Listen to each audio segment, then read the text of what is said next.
All right, welcome to Mixology. I am joined here today by Richard. He is the founder of Tech Talent, a specialized tech talent consultancy that has become the secret weapon for scaling startups across Europe and beyond. He's got over 15 years in the GTM recruitment trenches. You've seen firsthand how bad the wrong hire can torpedo a startup's trajectory, and how the right multiplier, which we're going to talk about today, can really transform that entire organization. Man, what really sets you apart is that your track record is not just about recruiting, but it's about placing exceptional go-to-market leaders, into the right companies and making sure that they're positioned the right way. And your systematic approach to really decoding what makes certain people exponentially more valuable than others. And I think that's what's led to what we're going to talk about, your multiplier scorecard, right? Which is, from my understanding, and we'll dig deeper, it's a framework that's really become a viral sensation for founders who are really tired of hiring A players who turn out to be the culture wrecking balls. So, man, really excited to have you to be on the show today. Tell us a little bit about yourself, man. Pleasure, by the way. Thank you so much for all of that wonderful introduction. I love it. My head's like this now. I'm just a person trying to figure it out like everyone else, really. But yeah, I think that, so my background is that I started in tech sales as like an SDR 2007. Back in my day, it was called lead generation specialist, paid £7.20 an hour to basically get leads for Xerox. And then I went through this process of thinking I wanted to be a salesperson, then being shown down the leadership path by a really good manager who saw that potential within me. And I'm so glad, because I love the people side more than the PO side. And I went on this whole career inside a business. We were about 50 people. We grew to 450 people around the world. Spent some time in Miami when we bought a business and then assimilated them into our group. Did the same in Auckland and the same in Barcelona. So I had a bit of a global career over 12 years and was a director managing a business unit with 100 people. It's like a 6 million invoicing target. I'm responsible for the whole P&L, training, coaching, development, everything.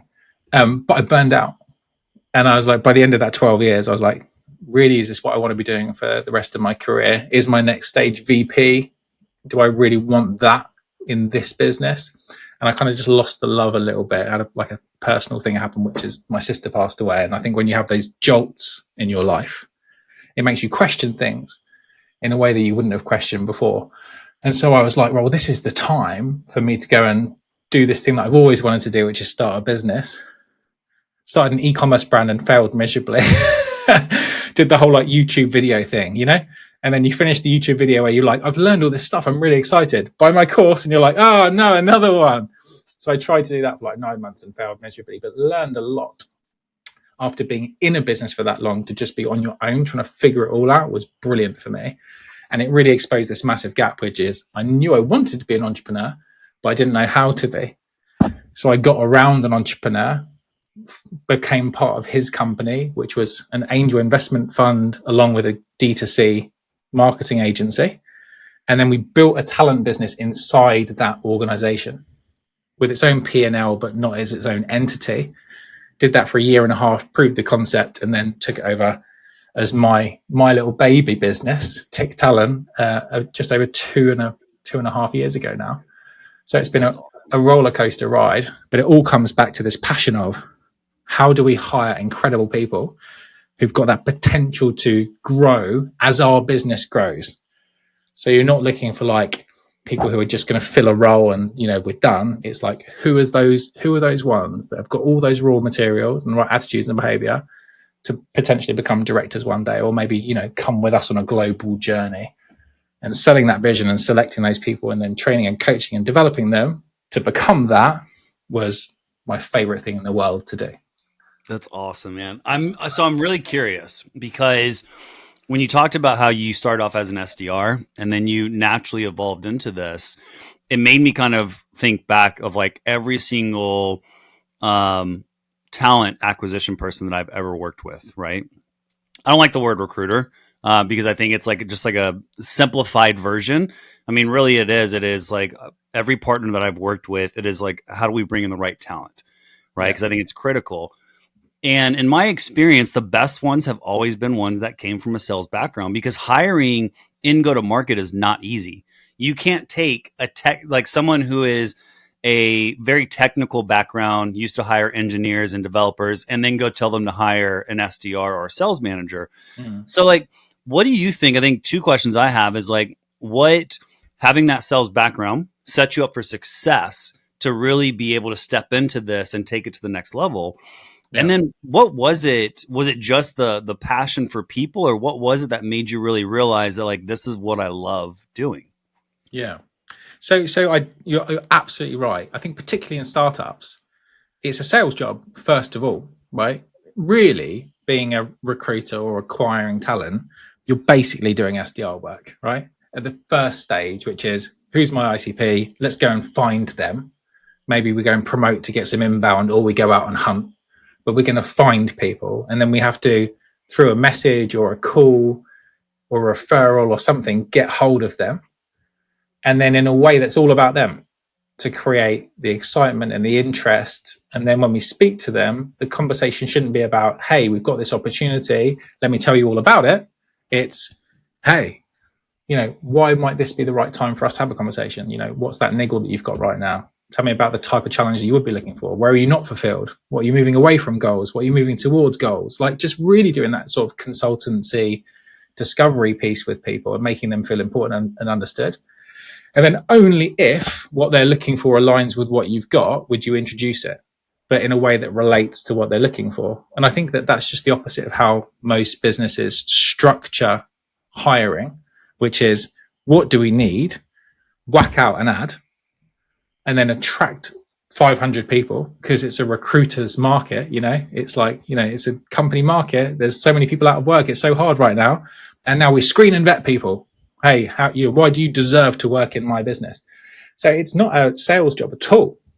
What's the sales piece? The job advert? What, the copy and pasted job description that they got from ChatGPT? Is that sales? It's terrible, right? So I think that part is crucial. If you have the fundamental skills to find or attract people with proper marketing, and then you have proper discovery consultancy to really understand their goals and then align, and then if it's a natural fit, bring them in. And by the way, then that's when the sales process really starts, because all you've got is this person just on a hook of a slightly being interested to want to speak to you.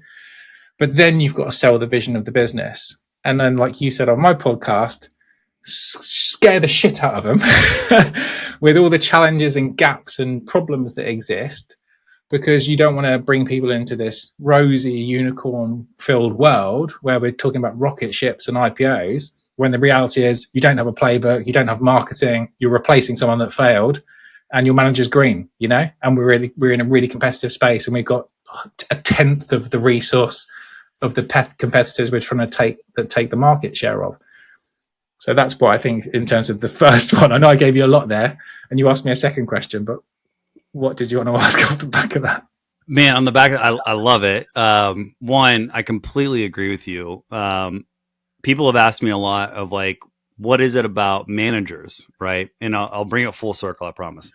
Yeah. And I always say like the hardest thing about leading people is people. Like human capital is the hardest thing to manage, because there is no playbook. There is no cookie cutter. Every single person is motivated differently. Every single person reacts differently. And I think the best revenue leaders or GTM leaders, they understand like how to actually understand and use that motivation to help, grow, and also, help people get productive. Yeah. Same thing on the, I'm going to say headhunter, right? Just because that's like the most common. Yeah. I actually, in a lot of organizations that I've built, that is actually one of the job titles I will go and look for, because I do truly believe this, and it's proven right every time I've made this hire. The top headhunters at these like big firms, they actually tend to be the best sellers, because they know how to actually navigate the ambiguity well. Yeah. And it's because we were talking about this before we started, right? Like, people are the ones that change their minds the most. Yeah. In my view, it's one of the hardest deal cycles to actually manage to get to the finish line. And so I've got nothing but respect, because I think, to what you're saying, it's what separates the good from the great, right? Because I've worked on the Yeah. other side where it is the copy paste, where it's like, I've received the job description. It's like, fill this out. Tell me what questions to ask. And it's like, no, Yeah. no, I want to give you characteristics I'm looking for and themes that we're looking for. And then let's go and discover that and actually do proper discovery. So like, I think you Yeah. hit the nail on the head on that one, man. And Yeah. it almost answered question two, which was, what's the passion? And I could see the passion in your response, but like, what is it that made you want to make that transition to where like, I want to go all in on this? Yeah, it's a good question. Let me answer that in just a second, because you touched on a really interesting thing, which is, I also think there's a really important part here around the fact that if you come from this background, you kind of have empathy for it, and you've got credibility and you understand how it works and how it should work and how people should be treated. But the other side is you speak the language. And you talked about good and great. Good is the enemy of great. So like, if you actually go, right, my job is let's say I'm a talent acquisition person inside a company and I'm working on 97 roles across 3 people. And I've got all these hiring managers screaming because they need updates. And I'm doing a technical role 1 minute, then a CSM role, then a leadership role, then an SDR across all these different languages. That's a horrendous job. And you might be able to do it, but as soon as you start speaking to those people and you're not using their language and you're not asking the right questions and you're not understanding what is good and what's great and that difference, what are you going to do in terms of the ability to hook that person, as well as identify who are actually the people who are going to go very successful? So I think that being specialist, in that you've got lived experience of the role, means that you can speak the language. You know what great looks like because you've seen what shit looks like. And you've seen what good looks like, but you've also seen who are those multipliers, the ones that go in like 10x the impact. And I think that anyone who's worked in an industry and understands it intimately could recruit in that industry. But if you've been very good at in a sales role, you could probably be very good as a sales recruiter. If you've been a leader, then you could probably identify what a good leadership person looks like. But it's only like, I think, and it's quite a small pool of people probably who would go into sort of senior leadership roles, where maybe like second or third line leaders, and then be recruiting for those roles, who would then transition into the kind of like recruitment side, because it's probably much less certain in terms of a career path unless you start your own business to go down that route. But if you have managed managers and you've made all the mishires at a management level and you've seen the destruction that has on culture, then I think that's when you can become a really good leadership recruiter. And that's really where you would want a headhunter, right? Because the volume's so much lower and you have to be so good and accurate with the very few number of at bats that you get to go and get that market position closed. And you hit a good one, because I think this is the challenge in most startups and scale ups, is you have one person on your team who is leading all talent acquisition. They're doing exactly what you said. They're trying to hire across multiple roles. And that almost, where I'm sure it comes back to probably managing the client, is the hardest piece, because you have to manage 100%. those expectations of what you're looking for. Because exactly when you were talking about it, I was like, well, yeah, like my response to that is, well, duh, right? But like, it's something so simple that we overlook, because we do it in sales even, where it's like, oh, let's go after a new vertical. And you just take this rep that has nothing but B2B SaaS experience, and you tell them to go sell real estate. And you're like you can't expect them to be good at that vertical, because like they're just not specialists in that role. Yeah. Right. And it's the same thing when it comes to the talent acquisition side. So like, I get it. It's funny because we almost kind of just like in the first 5 minutes uncovered like a whole kind of GTM model of like what good talent acquisition looks like. Yeah, So, exactly that. You're totally right. It is.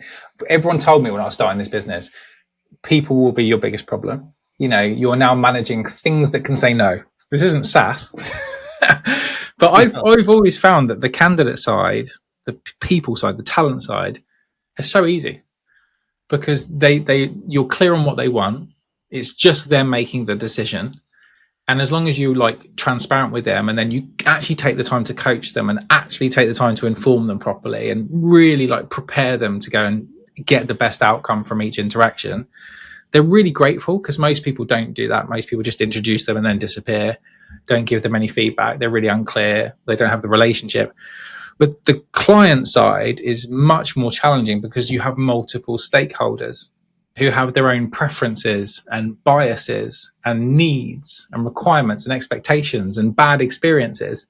So trying to navigate through getting all those people to agree that this person is the person that they should bring in, and they should move with the speed that you require, because time kills deals, and time kills deals in recruitment faster than anything I've ever seen, because FUD kicks in with humans feeling not wanted. But the great process is quick, and if you find someone that's great, bam, get them in. Because if you can make people feel wanted and valued and special, probably that's what they're not getting in their current environment. Oh, I get it. I mean, because exactly what you're talking about there, right? I mean, if you put it back into relatable for our listeners, if they're, sellers, especially, is like, this is how we understand the decision dynamics of a deal. Yeah. Same thing for you with recruiting. It's the stakeholders, because if you're hiring for, let's just use like a VP of sales, right? Yeah. You have to then navigate, does the VP of marketing or the CMO, right? Are they aligned with what that person is bringing to the table? Is the VP of customer success aligned with what they're bringing to the table? It is. It's the same exact way of like, you have to manage those decision dynamics in that ultimate buying committee. And so it's not that different from sales, right? I mean, it goes back to what you're saying, is like, recruiting is sales. Yeah. And so I wanted to today was dig into, I want to talk about the multiplier scorecard.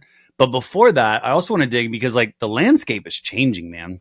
And so like, I talk a lot about how AI has revolutionized go-to-market, but I'm actually really curious. I want to pick your brain about like how AI and how like the evolution of go-to-market has also changed the talent acquisition landscape, because I have to imagine it's drastically different today than it was, yesterday. And so go-to-market's transformed in the last 24 months. And so from your perspective, like, how has the landscape evolved from a perspective of like in the talent trenches?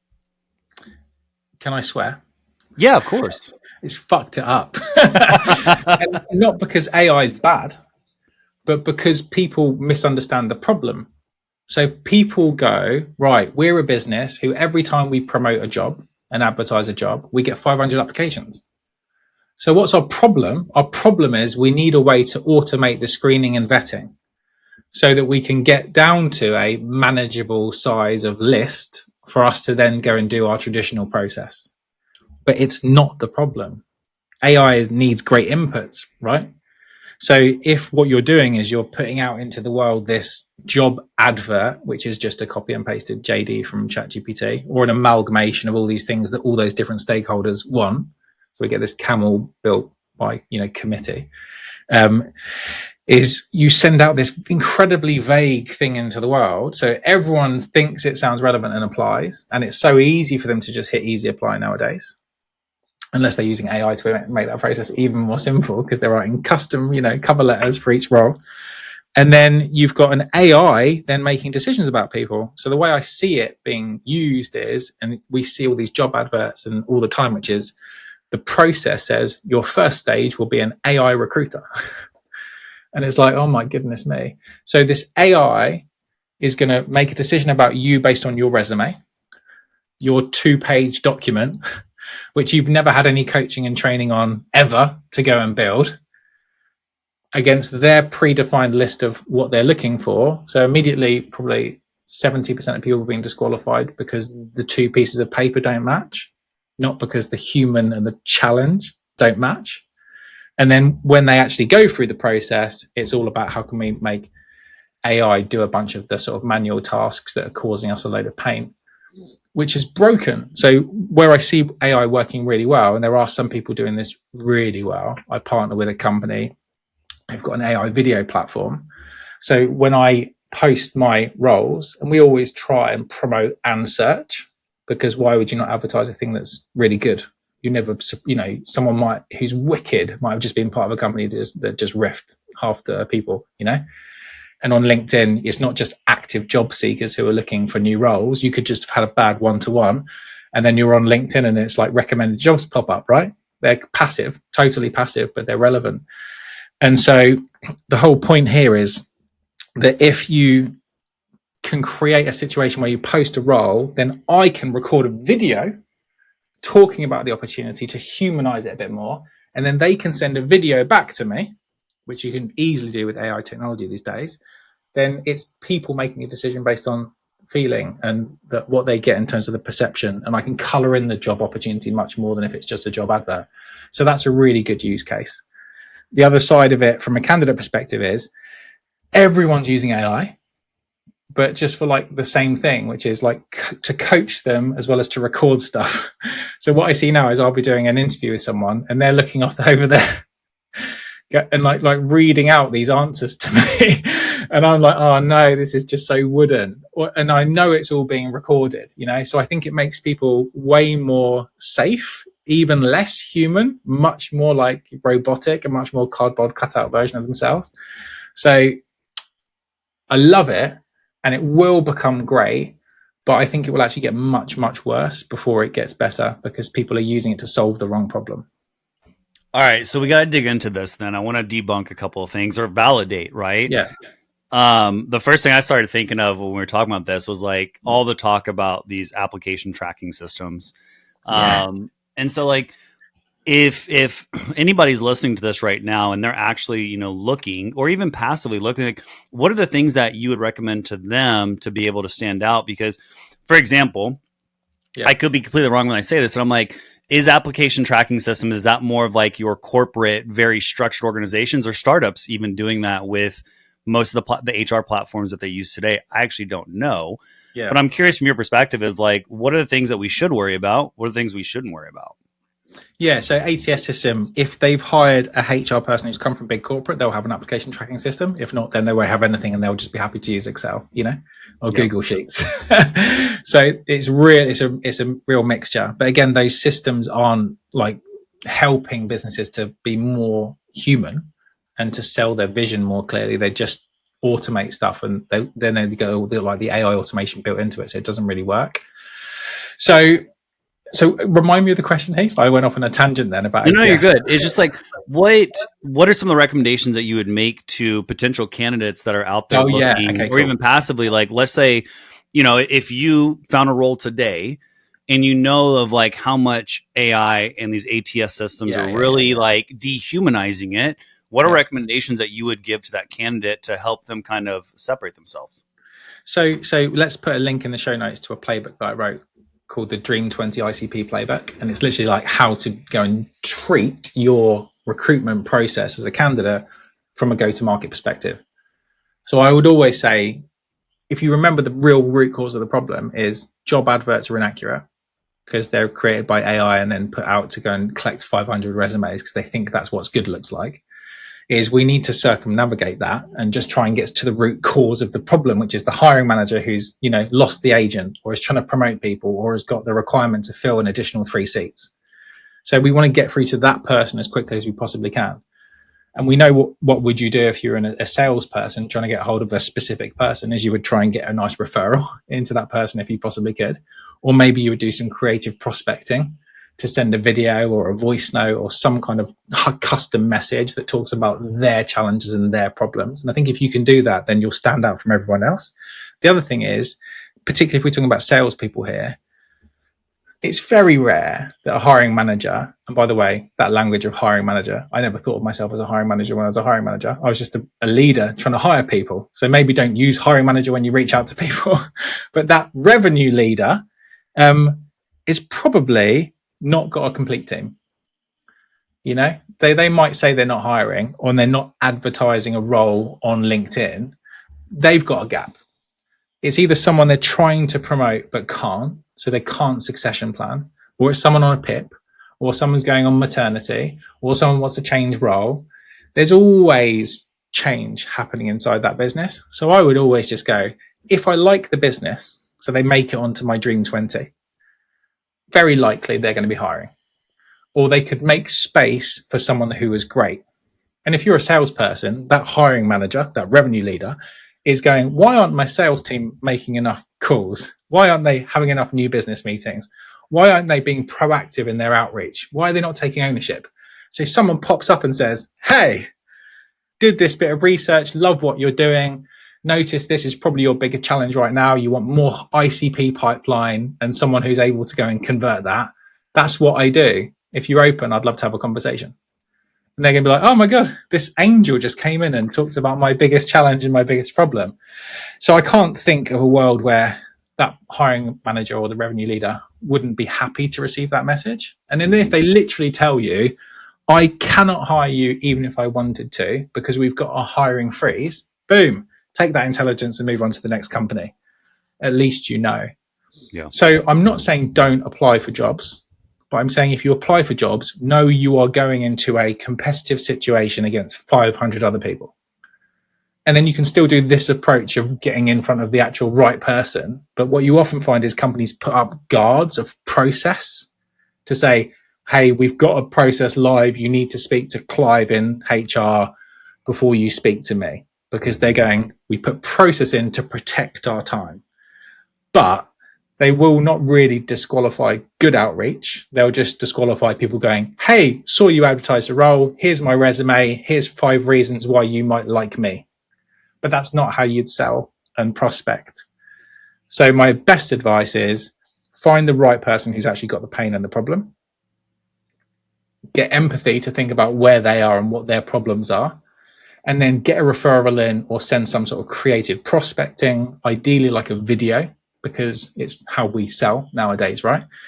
To talk about them and their problems. And worst case scenario, they tell you no. But that's great because then you can get them off the list. I love that.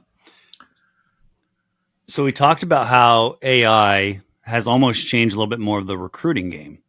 Yeah. How has AI changed up from your perspective, working with multiple clients? Like, how has it actually changed hiring priorities? Like, what are things that you're noticing, either good or bad? Because I do feel like we're seeing a little bit of too far of one end of the spectrum, and we're going to figure out where that equilibrium is at some point. But I'm curious to hear from you. Like, what are you seeing? Yeah, I actually asked revenue leader today. So we had James Smith, who's the VP of EMEA for ThoughtSpot, and he's working on this whole thing around 10xing productivity of a sales team. And they're utilizing AI in every element of their sales process to become 10 times more effective.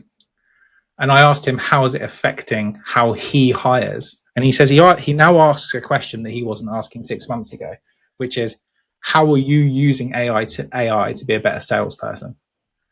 Like, have you done anything about it in terms of which tools you're using? Have you vibe coded something? And it's not that they have to have already vibe coded some kind of agent. If they have, I mean, they're definitely growth mindset and they're thinking about using technology to become a better professional, which is a massive green tick in the box nowadays.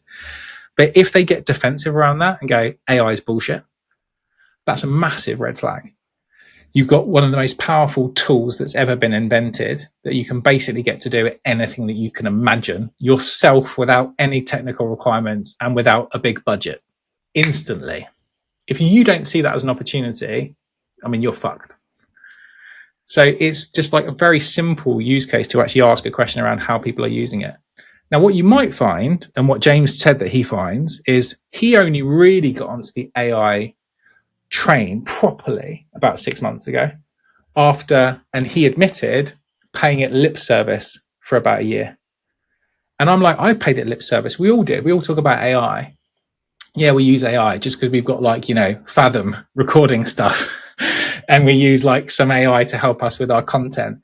But are you actually really creating apps and creating value for your business? And so if they say, I'm not, it's their reaction to that, like a really good leader, if they ask a question, which is so I'll give you an example.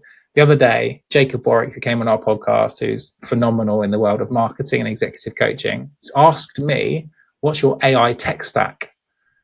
And the blood drained out of my face because I was like, it's shit. But candidly, I use AI every day, but how much is it automating and changing my workflows, or how much is it just making me faster? And the answer is, I'm not really using it to its capability. So I'm only just, I know we spoke about it in the green room, but I'm building my first AI agent next week and I'm really excited about it. But because he asked me that question, what's your AI tech stack? It exposed a gap in me that made me want to go and fill it really quickly.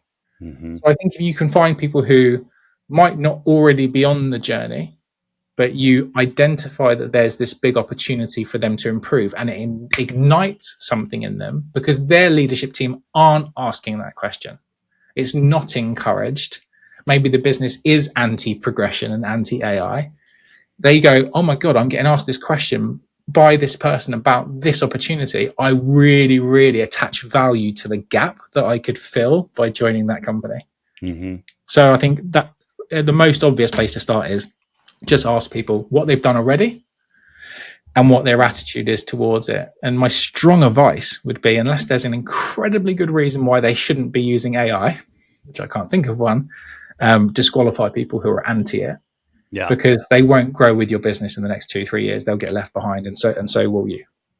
Yeah, I could see the only area I could see that response is okay is like if you're in a very if you're in an industry that is like highly secure. Yeah. Because there are some companies that won't allow like their actual internal, data to even go into AI. But that's not most companies. I agree with you. It's one question I've changed. I used to always ask, what's the most recent book you've read? Yeah, 100%. Because I want to understand what are they doing to continue to develop and grow themselves. Yeah. But now I'm more on the AI side, and like I'm waiting for the day when I interview someone when they ask me, how are you as a revenue leader implementing AI to make your reps better? And I agree with you. Like it doesn't take this robust tech stack, right? I mean, I'll give you an example as simple as Mixmax. I paid for all of my reps to have the Claude Pro plan. Very simple. Yeah. And then what I do is I will build master prompts or prompt chains that I can share with the team for them to then be like, hey, just copy this and make your own agent. Yeah. So we've made agents that plan out their daily schedule. It analyzes their calendar, does a quick ICP analysis on the customer, and then it also looks at all of their time blocks and it makes prospecting suggestions. Hey, you should probably manage your deals at this time, prospect at this time. The other one that we've also done is sequence building. I think sequence building, Mixmax has our own AI sequence builder. And then we've also taken another one internal for like when we're testing new campaigns, is basically like we're able to give it the vertical we're going after, how many steps we want it to be, and like what type of campaign it is. And it will create the actual sequences for my reps. Because that's the most time consuming piece is like the actual building the infrastructure. And so I agree with you. Like, I think one of the things is like a lot of us are apprehensive because we just don't know where to start. Yeah. And I think like you can just start at the very basics. And then from there, at least for me, is like once I bit into that AI Apple, I was like, holy shit, there's so much more that I can do. And I realized that the only limit is myself. Yeah. And so how do I actually make sure that I'm removing my own limitations in order for us to continue to grow? And so I think that's an amazing question that should be asked. Yeah. How is it changing around the way that leaders are thinking about hiring? Are people thinking differently around, especially in sales, right? There's the whole AI SDR thing right now. How has that changed a little bit when you're talking to revenue leaders? It hasn't yet massively. They all talk about it, but it's lip service. And I think it's really good for us to acknowledge that. Like I have been paying AI lip service. I would say, yeah, I'm using AI, but this one question exposed to me, there's a whole gap and I'm going to get left behind unless I fix this gap. Mm-hmm. So I think a lot of people say, yeah, this is important to us, but is it actually changed how they recruit, what their criteria is, how that rep will actually start life? What's their enablement going to look like? How are they supported through technology? I think it's very much the same. We still want you to come in with no marketing support, go and build your own pipeline, be a 300k SDR, and then suddenly close 1.2 million in your first year. That's the expectation. So it hasn't really yet. Everyone wants it to, but it's not filtering through. I think that so many people are just stuck in type. And I just do believe that a lot of people, because the market, whilst it looks really bad, and there'll be people listening to this who are out of work, and I appreciate how hard it is when you are out to try and get back in. But a lot of people are still in jobs, still doing things the way that they have been. But we're all going to get massively disrupted by this, And I do believe way more jobs will be created than they get removed, in the same way that think of all the SaaS jobs that have been created in the last 15 years that didn't exist before this all came out. So much they thought this would get rid of all these people. No, boom, all these roles have come out. So what I think the biggest problem is that we're still looking at historical ways that we used to do things to grow moving forward. And the best people, and I'm only starting to see it with some very exceptional leaders like James from ThoughtSpot, is they are going, we're changing the way we're working. We're going to have to think about who are the people that are going to come on this journey with us for the next 3 to 5 years, because it won't be the same people that we've been looking at before. And this whole thing around, is the person who got you from like 1 to 10 million the same person to get you from 10 to 50 and 50 to 100? Businesses are doing that like this, right? Like if you look at Fixer AI, they went from like to 15 million ARR in 7 months. What's Lovable? Lovable's getting more new users a day than Chat GPT. Yeah. AI companies will grow so fast that the people that they hire, unless they're on this train, will become obsolete and get replaced really, really quickly. So I think finding those characteristics and the behaviors that make someone stay with you as you all figure it out, from the CEO to the SDR, is the answer. I love that, because I think you hit a really good point. I think we're at a good inflection point in the industry to where like first principle thinking is actually like the best thinking right now, because you can literally rethink go to market and rethink everything. Yeah. I think to your point is on the other end, where I think people are going to run into that wall at some point is thinking AI is another silver bullet. Right. And it's to your point, it's like throwing out the word AI just to say AI, even though you have no idea of like how are you actually making your organization, your team, your reps, like how are you making everything better? Yeah. And so I agree with you. Like the leaders that have this first principle mentality are approaching it the right way of like, well, why is this still a problem? How can we solve this problem now? I mean, I'll give you one quick example. I mean, at Mixmax, I killed our SDR program.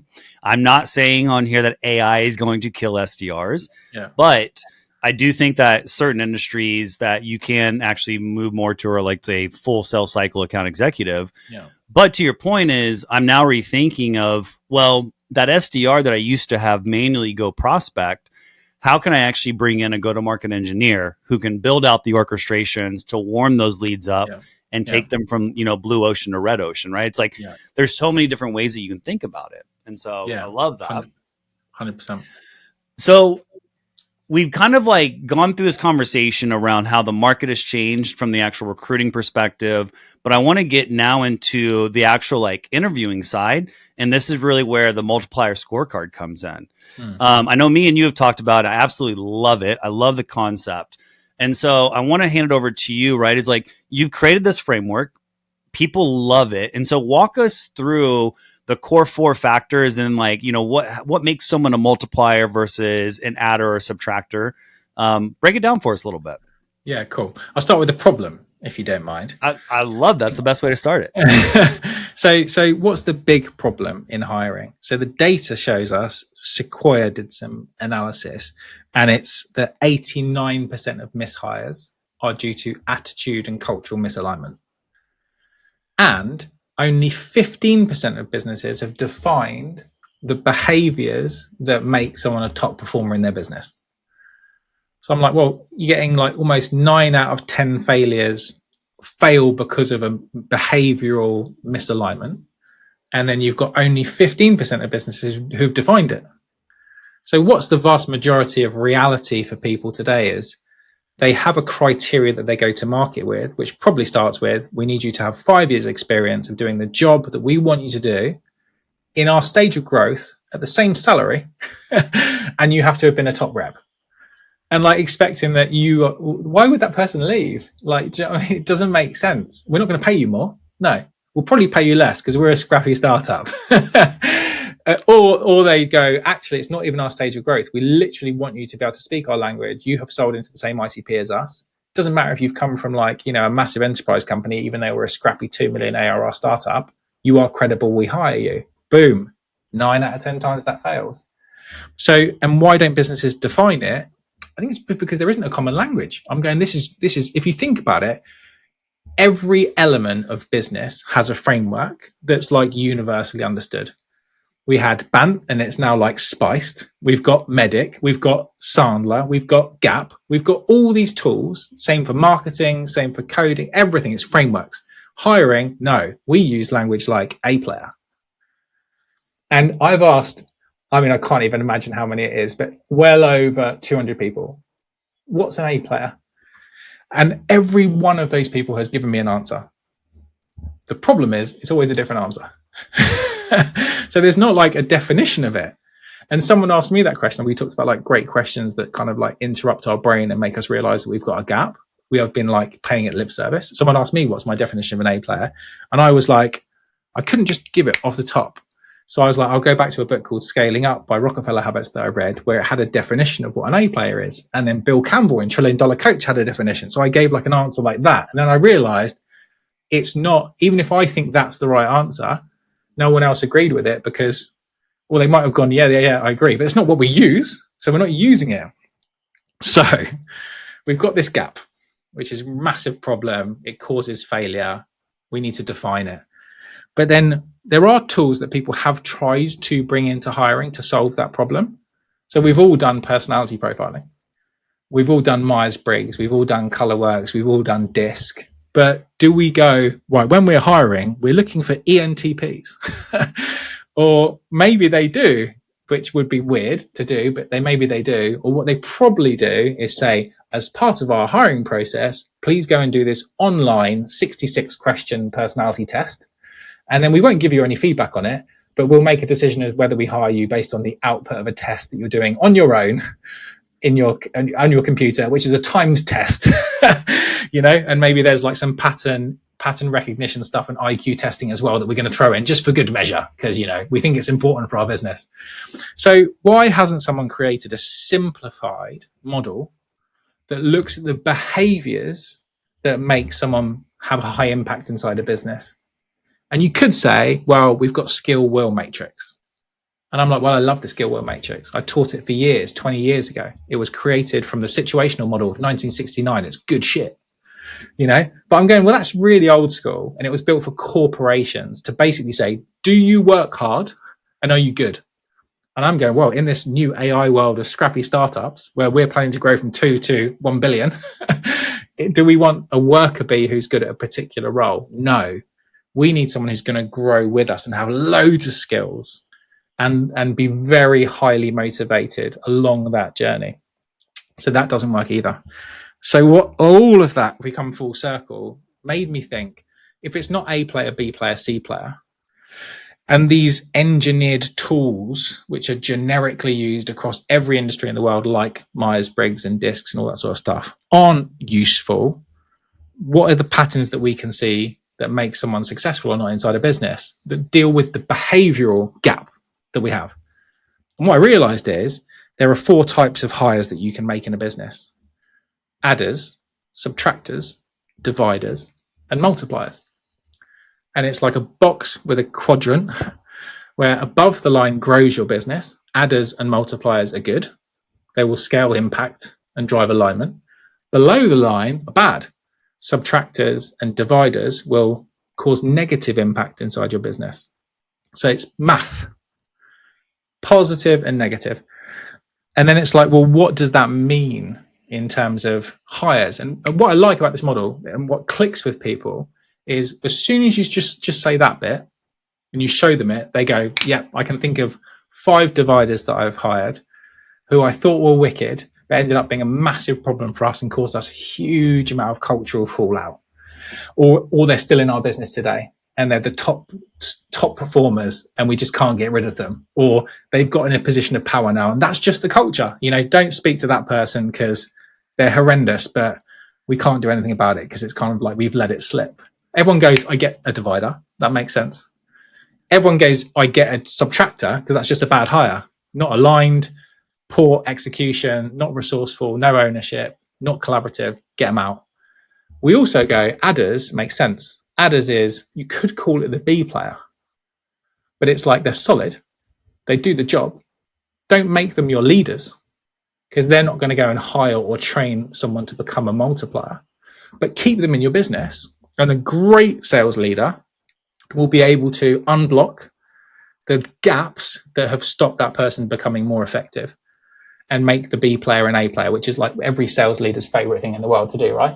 I coach up the middle third, So we want these people in our business, and maybe they will reach a level of ceiling, and that's fine. You can build a whole massive business full of adders, but not in your key leadership positions. But what we all want is a multiplier. And this is someone who multiplies the impact of everybody around them and achieves astronomically better results than the average hire that you might make. So that's the model. What questions would you have off the back of that before we get into what makes a multiplier? Man, I think like what would, especially since we're talking about some of the challenges of recruiting and finding the right talent or finding what good looks like today, you know, if I didn't actually go through and have my own definitions of what makes a multiplier, what are some of the common things that you could give to our audience of like, hey, here's a couple of things to look for. Yeah. If you go into an interview today, look for these things, and this is going to tell you if there's a potential adder, subtractor, multiplier, divider. Yeah, cool. So you know, this is the beauty of the model, right? Is like you've said before, it's a framework. So that might be enough for businesses to say, well, I've got my own criteria. I know you have your own criteria, right? Smart leaders have. You're part of the 15%. You're only 15%, but you're part of it. So you might say, well, I can apply what I already know is a great hire behaviorally to this model, and then you can workshop it with your team. Now, a lot of people haven't done that thinking yet, 85% of people.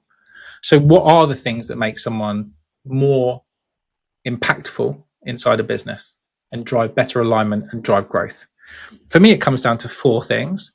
And it's not just that this is my opinion. I looked back at my 17-year leadership career, as well as the hundreds of hires that we've made for brands externally since. And it always came down to 4 elements. And it spells the word core. So it's the core 4: collaborative, ownership, resourcefulness, and execution. So really quickly, collaborative is everyone loves working with them, and they work very well with people together to achieve a goal.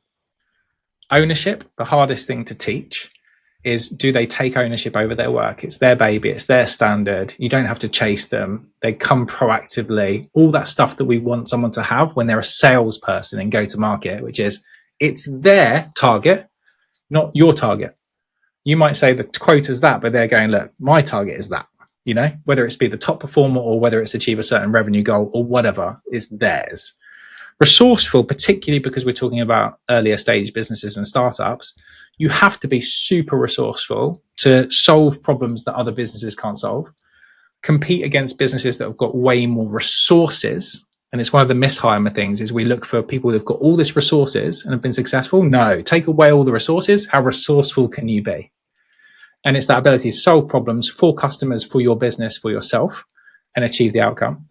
And then E, execution. Interestingly, when I poll this on LinkedIn, I've done it a few times now, the thing that people say is the hardest to hire is someone who has an execution bias, a bias for action. They get shit done. It's not just we talk a good game, we're nice culturally, we take ownership, we're resourceful, but we actually go and follow through and achieve the goal, no matter how hard it is. Or we help customers achieve their goals, but we get the result. So the core 4 characteristics make a multiplier. And if you miss any of those, you end up with one of the other types. So if they're not good on collaboration, then they'll probably be a divider. If they're not good at execution, they're probably a subtractor or an adder. And if they're not resourceful, they'll be more of an adder, because you have to have all of those 4 ingredients together to multiply impact. I love that. I did not know that's what the core stood for. And as you were talking about it, I was thinking through and I was like, those really are the basic fundamentals of like what you're looking for. Kind of give you an example of like mine that I feel like relates to your core 4 is one, I call it grit and growth. Yeah, exactly. Right. Sales is hard. The growth mentality is about the collaboration, right? Is like, are we going to get better every single day? I also believe this in sales. Lone wolves die alone. Yeah. So when you were talking about dividers, like there were names that were popping in my head from Scars, and I was like, yep, they were top performers, but they divided the culture, and there was a lot of things that got, caused from it. The other one is like I call it smarts and hearts, which is just the humility piece, right? Is like, are you resourceful? And then also, do you want to make sure that you're empathetic in helping others? And then the other one is own your shit, right? Like get shit done is my mentality. Ownership. I believe that I always ask this in an interview, what's more important? They're both important. What's more important, collaboration or ownership? And it always gets like a good debate. In my view, it's ownership because, man, we can collaborate all day. But if neither one of us walk away from that conversation owning something, nothing's going to get done. We just had a great collaboration session. Awesome. Yeah. And then the last one is I call it the FIO score, which is figure it out. And that's also the resourcefulness. And reps that I manage, they'll tell you is like always, if they come to me with a problem, I'm like, hey, your FIO is at like a 5. I need you to get that FIO score to like an 8, and then we can figure out how to solve this problem. So I love that. It's something so like very fundamental to where like the core, I can literally walk into an interview today and just have that in my mind and be like, okay, are they meeting those? I love that framework. It's very easy. And to your point, it's a framework. It's one of the challenges and problems I have with, you were talking about BANT and MEDIC and all these other like sales frameworks, is we've created check boxes with a lot of these frameworks. And I feel like what this does is doesn't create a checkbox, but it puts you in a playing field to understand what you're actually looking for and kind of you're defining what good looks like while you're actually like executing. Right. Which is the cool part. Yeah, exactly. That common language and I think it's a magnet for talent, right? So if you say to a person, hey, look, in our business, these core 4 characteristics are really important for us. We really believe in collaboration, ownership, resourcefulness, and execution. Like, you set your stall. Whereas if you say to people, we only hire A players, like, what does it mean? People just don't know what that means. And you can't coach someone and say, hey, you're being a bit of a B player today. You just can't say it. So if you say to people, look, you're being a bit divisive, you're adding, but I really need you to be multiplying. And this is the thing that's missing. The right people will rise to that challenge. And leadership is, like you say, people are complicated. So we need to make sure it's easy for people to understand what good looks like, because the right people will hit it. So I love that. And I want to build on that for a second, right? Because if I'm listening to this, having no context, I'm like, this is awesome. And I want to go implement this. But I also know that there's a lot of common mistakes that can be made from this. So what are some of the common mistakes that you see founders make when trying to hire their A players, and how the actual, how the multiplier scorecard kind of helps them avoid that pitfall? Yeah. So the first thing is this multiplier scorecard, which I think we'll probably put a link into the show notes. It starts with a self-diagnostic. So you can say within our team today, particularly around our leadership team, where the behaviors are much more important because the impact is much higher, is how are we stacking up? What's our percentage of multiplier behavior, adder, divider, and subtractor? And then also our overall score, which is called the core 4 alignment score, which is how are we actually doing as a business? Like, are we in the multiplier zone? Are we in like the adder zone? Are we at a high level of risk? Basically, how independent is my team? How collaborative are they? How resourceful are they? And how are they executing? And we can see from a behavioral view, and there's 20 questions that we ask in that, which takes 5 minutes to go and answer. You'll expose some of the consequences of the gaps that you've got, but also some of the strengths and hidden potential within your business. So I think it's like, first of all, let's use this framework to put a lens over our business to just think differently with some different language about what we're just taking for granted. And then help us to realize actually the impact of those behaviors are so much more important than if we just look for experience and skills and track record. So the mistake is we hire on resumes and for experience because we know that it's safer. But the data says 89% of the time that people mishire, it's because of attitude and cultural misalignment. So actually, whilst I'm not saying don't look for experience and track record, but that's like table stakes. Whether I hire you or not and what position I give you is based around the behaviors that you display. And there's a way of doing that. So if we take about like how to do that in a business, in their hiring process, we want to look at it through 3 different lenses: past, present, and future. So what we often find is in recruitment, we spend all of our time talking about the past. Tell me about those deals. Tell me about that quota. Tell me about what happened. Tell me about what your territory was. It's all about track record, history. If the history is good, the future will be good. So we definitely do want to ask about the history. Tell me about the culture in your previous business, how collaborative it was, what role you took, Tell me about a project that you owned that you didn't get asked to own. Tell me about a problem that you solved by yourself. Tell me about a thing that everyone was suffering from that you fixed. Tell me about a goal that you hit through being resourceful, where you didn't have the answers, where you weren't getting the support, where the customer was struggling. how you achieved it. You know, what was your process of problem solving? And then tell me about your successes. Let's go through the role you took, how you did it, what was your mentality, all that good stuff. But we also want to see during the process, how are they being? And so are they collaborative, like working with me, like a sales process to get me as the champion, my outcome of hiring my amazing person who's going to grow the business? Do we need to chase them for the next steps, or are they closing us for the meeting? Like a bam fam, you know? Are they sending follow-up notes? All the stuff that we like to see. Let's look at how they're displaying the core 4 characteristics. Do they surprise us with their resourcefulness? And after each interaction, do we go, oh, they executed that flawlessly? I mean, if I was a customer, I would love to have spoken to that person, you know? But then the thing that I think that very few businesses do is create a situation where they say, the challenge we're working on today as a business is this.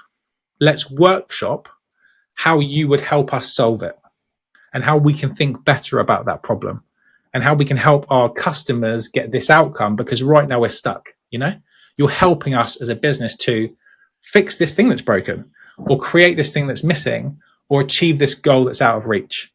And so if you create a future looking scenario based on a very specific gap that you've got, you give people the chance to show from everything they know, how will they help you to go and solve the goal? And I think if you look at it just through those 3 lenses, past, present, and future, against the core 4 characteristics, your chance of hiring the right person from a behaviors point of view, I haven't got the data yet. I need to run this a few thousand times, I think, to get a really good read, but it will definitely flip that 89% probably on its head. Man, it almost sounds like it is your typical slow down in order to speed up scenario, right? And so what I'm hearing you say is, you know, for anybody that's listening, is like, kind of look at yourself in the mirror before you start looking externally and understand where you at today and what changes you need to make. Yeah. And so what's your advice for a founder if they do this and they realize, you know, hopefully I have no dividers, maybe I have some subtractors, I know what I need to do, but like if I'm like, I got a lot of adders and I don't have multipliers, like what do I need to do to level that up? I think it depends on the size of organization and how much leadership support they have. Like if it's just them and the reps, like that's them, they've got to step up, you know? Like, am I creating an environment where people can collaborate? Mm-hmm. Is my culture collaborative, or is it more compliant or cooperative? Do people work together because we tell them to, you know? And then it's like, do we let people take ownership, or do we micromanage them? Mm-hmm. Are we actually giving people the freedom to own a goal and to like say that things are broken and to go and make decisions and come up with ideas and try and do things without us, like, you know, the fear that we're just going to go and completely bollock them, as we would say in England, right? If they get it wrong, like there's safety. That's a leadership problem. Resourceful, like if someone's got an idea, do we back them, you know? Or do we tell them they can't do anything outside of the specific process and constraints that we've given them? Do we help people to create solutions for customers that might not exist today that we can enhance into our product? Or is it only sell this specific thing that's already boxed in, follow our script, follow our process, all these things, that I know that we've talked about in the podcast that you dislike? And then is our culture one of high execution, or is like the standard that we're failing and that we're really struggling and that everyone's sort of retracting into themselves?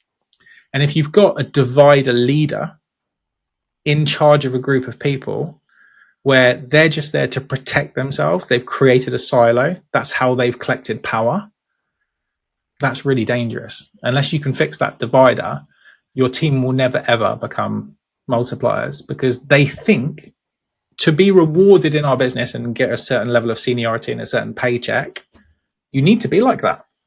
That's like the way you've got to be. You've got to be political and you've got to play these games and create these silos. So I always think it starts with, you have to create as a business an environment where those behaviors can exist, and whatever other behaviors are really important for you, define that and then go, are we doing that? And then it's about making sure that people understand that that is your culture, your leaders, all the way through to your hiring team, all the way through to your enablement team, the whole process. And then just be constantly like measuring how we're doing against that goal. And if you've got to make a tough decision to exit some people or to up level and get a better caliber of people in, then you can. But I often think just introspectively looking at where you are today, you'll probably unlock a bunch of things that are blocking your people who all want to be desperately successful from taking the kind of ownership and resourcefulness that they want to achieve the goal. Yeah, sometimes as leaders, we just need to get out of the way. Yeah. Right. Man, this is super insightful. And like, I can't wait to actually like drop this when we drop the episode. Cause I want to see what people do when they actually go and take the quiz and maybe learn a little bit about themselves and their own hiring philosophy. But I know we're almost at the end of the episode. And so I want to go future looking with you for a little bit. Right. So we fast forward crystal ball, it's 2030. Yeah. AI has obviously evolved exponentially by 2030. How has this transformed like the go-to-market, team composition and the very nature of the multiplier talent? Oh, it's a really interesting question. I mean, there's going to be fundamental changes to how businesses hire. I mean, if you think about like this archaic process that we have a job advert, a written document, and a resume, a written document that we use to make a decision about the people that we bring into our business, which is your number one asset, probably each worth, $1 million a year in terms of revenue. It's probably a bigger decision in terms of getting an investor every time you bring a person into the business. So I can definitely imagine there'll be a world where businesses have got a front end where they really show off what the culture's like in their business. And it's really clear for people to go and self-study and get videos of what it's like on the culture and see the last away day they did and see what the enablement looks like and see what the tech stack looks like and see the problems they're solving for customers. So that by the time that people even register an interest in joining a business, they've got so much more visibility as to what it will be like to work in that environment. Not here's our job brief with the responsibility we want you to own. And then I think candidates will have way more opportunity to put in some front end for them. So maybe, they've got examples of their best work. Customer testimonial videos can be shown up front in the process. Maybe they automatically go and solve a challenge that customer's got and say, hey, I've solved this problem for you that I spotted. Would you like to just discuss how we could bring that into your business? So I think that first of all, the whole process of how we present opportunity and value will very likely change. And that will just change who gets hired into each business, because we talk about 89% of mishires being this cultural and attitudinal misalignment.